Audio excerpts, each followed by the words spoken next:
Another episode of Fresh Perspective where we take another look at life and try and find different angles that may help us just have a fresh look at life and our life and examine things in a different way. My name is Francois Esthuizen and this is video 4 in a series where we tackle different questions that might help us personally grow or just helps us reflect on where we are and where we want to go with our lives. So I strongly encourage you to write down the questions and your answers, or at least have a discussion with someone close to you about your answers. That's really helpful to do. Preferably you do both. Write them down and then discuss them with someone that might help you just get that another fresh perspective on your life and just help you get the most out of them. That's really what I want. We are now handling day 4. So we've done 3. So if you've missed those, you can of course go ahead and watch those videos as well and answer those questions. The order of the questions aren't that important, so you can do this one first and then go back to those. It's really about your answers when you go through the process. Question 1 for today: what lies are you currently telling yourself and others about who you are, what's important to you, and what you're passionate about? Oh my goodness, all right. What a start. I know all of us want to believe that we are honest. And these lies aren't malicious ones. What we are looking for here is, where are you actually holding back? Where are you hiding? Maybe because of fear of rejection, fear of being a disappointment, fear of being abandoned, and maybe, which is like a whole new video, but fear of success. What lies are you telling yourself? Why can't you do this? Why can't you fix that? Why can't you pursue something else? Who are you pretending to be? In one of the previous videos, we were talking about people-pleasing as a value, because values drive behavior. Where are you actually being someone else because you think that's what people expect you to be? So, we can stop this video right here because that's so dense. There's a lot to work with and reflect on there. Right, that's question 16. See why I want you to write them down and reflect on them and discuss them with someone. Question 17. Here we go. So what is preventing you from pursuing your primary passion in life? So with other videos, we were talking about passion a bit. So if you think about it, is there something that you keep on saying, I would really love to do that? Doesn't necessarily have to be your career. It can be being a family man or woman, having a family, raising kids, for example. That can be like a major passion for you. It might be creativity and art. It might be you just want to draw, but you're not really spending any time and energy towards that. You're not investing any time and energy there. So what is preventing you from doing that? Might be the lies you are telling yourself, the excuses, the reasons you make up.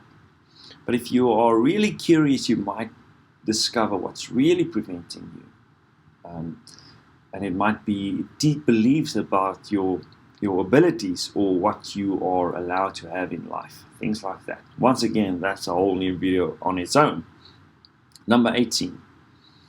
What beliefs, here we go, do you have about yourself and your ability to succeed in pursuing your main passion in life? So these beliefs can be, positive or negative. It might help you pursue those passions, what you want in life, or it might stop you. So what do you believe about that? Do you believe that I first have to do X, Y, and Z before I can start doing that? Challenge that a bit. Do you believe that there's a certain path towards that? Often when I work with students that's trying to figure out what they want to do, maybe they want to go into engineering, for example, but they didn't have the marks in school, so they can't go to varsity and study and so forth.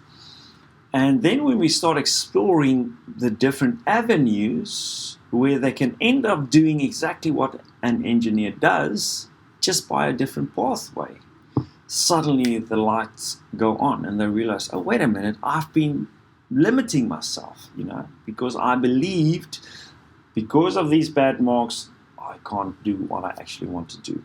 So that's an example. What's stopping you?